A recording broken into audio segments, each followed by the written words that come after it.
उत्तराखंड की बेटी नेहा कक्कड़ वो नाम है आज जिसे हर कोई पहचानता है। बॉलीवुड की अगर हम बात करें तो बॉलीवुड में नेहा की ओर से गाए गए सभी गानों को लोग काफ़ी पसंद करते हैं और नेहा आज उस मुकाम पर है जहां हर गायक का पहुंचने का सपना होता है। लेकिन क्या आप जानते हैं कि नेहा जिस बुलंदियों पर आज पहुंची है, इसकी शुरुआत कैसे हुई है? कौन है वो शख्सियत जिन्होंने नेहा के हाथ में सबसे पहले माइक थमाया था? हर कामयाब इंसान को ऊंचाई तक पहुंचाने के पीछे कई लोगों का हाथ होता है। इसमें सबसे अहम होता है उस शख्स की प्रतिभा निखारने वाले वो हाथ जो तब उसे थामते हैं जब उसका हुनर पैदाइशी दौर में रहता है। आज एक ऐसे ही शख्स के बारे में हम आपको बताने जा रहे हैं जिसका तराशा गया पत्थर आज हीरा बन गया है। हम बात कर रहे हैं बिशन आजाद की। भले ही ये नाम मशहूर नहीं, लेकिन इनका तराशा और तलाशा हुआ एक हुनर आज दुनिया की म्यूजिक इंडस्ट्री पर राज कर रहा है। संगीत इंडस्ट्री का वो जाना माना नाम है सिंगर नेहा कक्कड़, जिनकी अनोखी आवाज ही आज उनकी पहचान बन गई है। नेहा कक्कड़ ने बॉलीवुड में कदम रखने के बाद कई हिट गाने दिए हैं।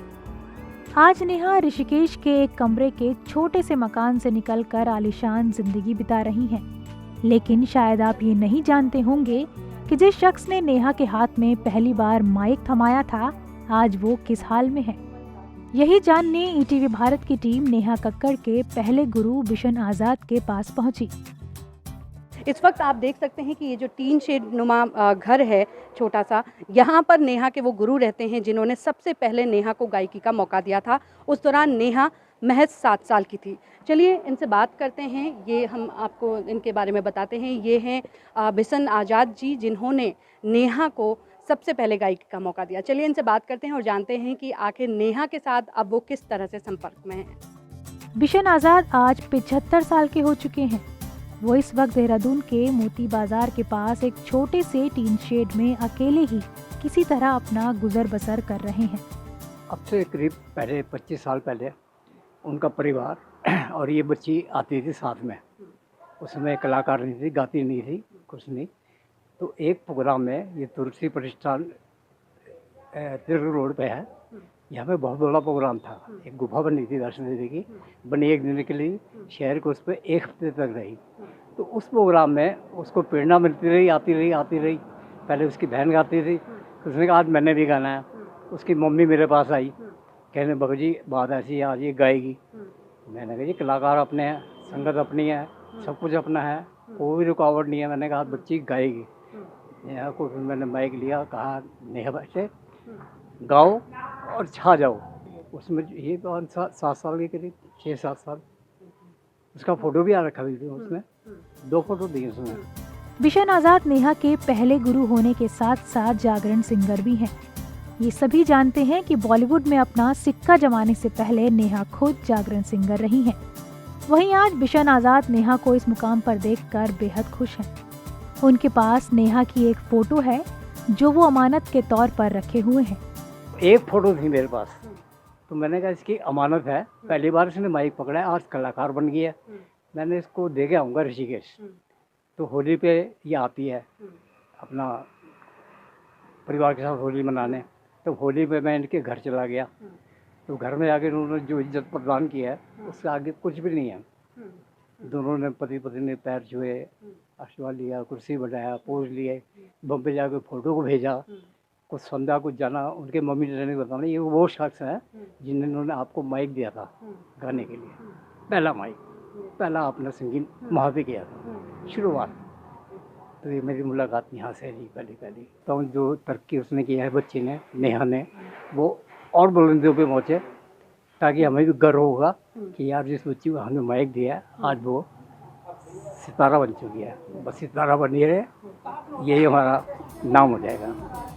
बिशन आजाद किसी तरह टीन शेड में रहकर अपना जीवन गुजार रहे हैं। ईटीवी भारत के माध्यम से बिशन आजाद कहते हैं कि कोरोना काल में जागरण गायकों के सामने परिवार के भरण पोषण का संकट खड़ा हो गया है। इस स्थिति में सरकार को जागरण गायकों के विषय में भी कुछ सोचना चाहिए। ऐसे और भी हैं इनका परिवार, मैं तो चलो अकेले हूँ, कर लूँगा। उनके बीवी बच्चे हैं, मैं जानता हूँ उनको बड़ी परेशानी है। तो अगर ये जागरण लैंड खुल जाएगी तो उनकी रोटी का जरिया स्वयं बन जाता है। सच्चाई का खाना बहुत आनंद है उसमें। मोती बाजार निवासी बिशन के पड़ोसी आशीष सक्सेना बताते हैं कि बिशन बीते कई सालों से उनके पड़ोस में रहते हैं। उनको बिशन आजाद के बारे में तब पता चला जब नेहा कक्कड़ ने सोशल मीडिया पर इनके साथ फोटो शेयर की। मैं सोशल मीडिया पे हम लोग एक्टिव रहते हैं, यूथ हैं सब, तो मैं इंस्टाग्राम चला रहा था तो मैंने 4 मई को सोशल मीडिया पे नेहा कक्कड़ जी की फ़ोटो देखी बिशन भगत जी के साथ। तब मुझे उसके माध्यम से मुझे पता चला, तो मैंने अपने फ्रेंड वगैरह को दिखाया कि मैंने नेहा कक्कड़ ने ऐसे ऐसे बिशन भगत जी की फ़ोटो डाल रखी है। तब हमने बिशन भगत जी से पता किया कि आप कैसे जानते हो क्या है, तो उन्होंने बताया कि बहुत समय पहले इन्होंने उसके हाथ में माइक दिया था, पहली बार ब्रेक दिया था नेहा कक्कड़ को। तभी हमें भी लगा कि अच्छा ऐसा है, तो फिर उन्होंने हमें, और नेहा कक्कड़ जी ने एक और फ़ोटो उसके साथ पोस्ट की थी, तो उसका मैंने स्क्रीनशॉट भी है मेरे पास, मैंने अपने फ्रेंड को भी दिखाया। यही सब था, तो ऐसा हुआ। हर गुरु का सपना होता है कि उसका शिष्य हमेशा बुलंदियों पर पहुंचता रहे। बिशन आजाद का भी वो सपना पूरा हुआ है। वो बात अलग है कि आज खुद वो गुमनामी की जिंदगी जी रहे हैं।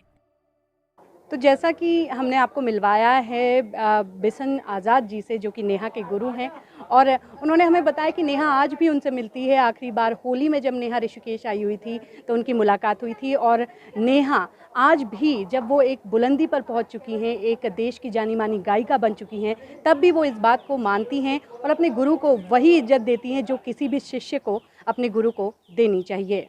देहरादून से ETV भारत के लिए प्रगति पचौली की रिपोर्ट।